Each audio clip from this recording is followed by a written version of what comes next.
अनेक ठिकाणी आमदार गोपीचंद पडळकर यांच्यावर टीकेची झोड उठलेली असतानाच सोलापुरात मात्र त्यांच्या प्रतिमेला दुग्धाभिषेक करून त्यांच्या समर्थनार्थ जोरदार घोषणाबाजी करण्यात आली। गेल्या 3-4 दिवसांपासून संपूर्ण महाराष्ट्रात आमदार गोपीचंद पडळकर यांनी राष्ट्रवादीचे नेते जयंत पाटील यांच्याविषयी केलेल्या वक्तव्याची जोरदार चर्चा सुरू आहे।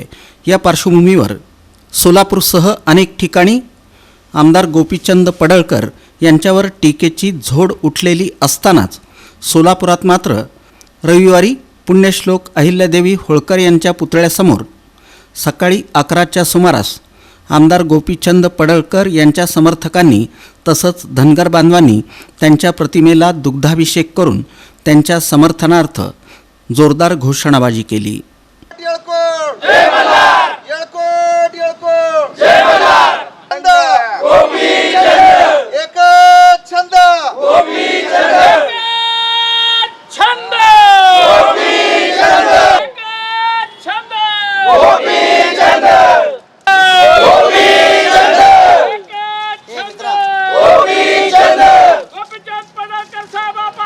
गेल्या 2-3 दिवसापासून एक बहुजन समाजातला लोकनेता माननीय आमदार गोपीचंद पडळकर साहेब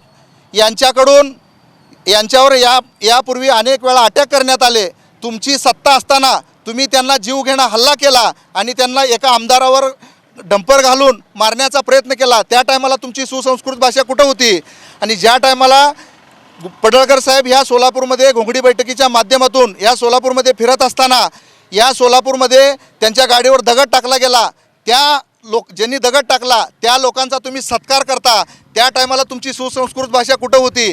का फक्त जात बघून तुम्ही काम करणार आहात आणि जात बघून बहुजन समाजातल्या नेते मंडळींना टार्गेट करणार आहात? हा माझा आपल्या माध्यमातून जाहीर सवाल आहे की ज्यावेळेस पडळकर साहेबांनी एक विधान केलं, त्या विधानानंतर जो गदारोळ उडला, त्या गदारोळानंतर गेल्या 2 दिवसात आंदोलनाच्या नावाखाली ज्या पद्धतीने धमक्या येत आहेत, गोपीचंद पडळकर साहेबांची जीप छाटली तर 5 लाख रुपये, त्यांना मारलं तर 10 एकर जमीन नावावर करतो, असं जर कोण याच्यातनं दडपशाही करत असेल तर या सगळ्यांना आम्ही सांगू इच्छितो की पडळकर साहेब एकटे नाहीत, आम्ही सगळेजण पडळकर साहेबांबरोबर आहे। आणि हा प्रमुख उद्देश या आंदोलनाच्या मागचा आमचा होता।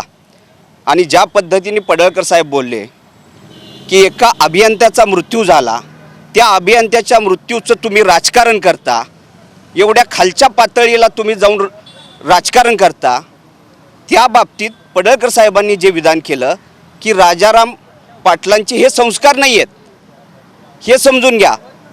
पडळकर साहेबांनी जी भाषा वापरली, पडळकर साहेब 18 पगड जाती 12 बलुतेदारात मागास वर्गात काम करतात, ते जमिनीवर उभारून काम करतात, त्यांची ती भाषा आहे। त्यांनी एवढंच म्हणलं आहे की हे राजाराम पाटलांचे संस्कार नाहीत, हा याचा उद्देश आहे। पण याचा काहीतरी प्रोपोगंडा करायचा, याच्यातनं कुठंतरी वेगळ्या वळणाला जातीय तेढ निर्माण करायची, हे जे चाललं हे आम्ही खपवून घेणार नाही।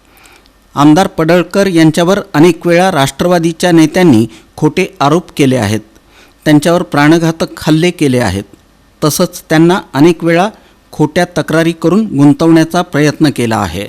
त्यामुळं अशाच एका प्रकरणात त्यांना गुंतवण्याचा डाव होता, त्यावर आमदार गोपीचंद पडळकर यांनी संतप्त प्रतिक्रिया दिली होती। त्यामुळं धनगर समाज बांधवांच्या वतीनं आमदार पडळकर यांच्या समर्थनार्थ घोषणाबाजी करून त्यांना समर्थन देण्यात आलं। यावेळी अमोल कारंडे, भाजपचे माजी शहराध्यक्ष नरेंद्र काळे, राम वाकसे, अण्णप्पा सतुबर, माऊली हळणवर, शरणू हंडे, सुदर्शन खांडेकर यांच्यासह इतर कार्यकर्ते उपस्थित होते।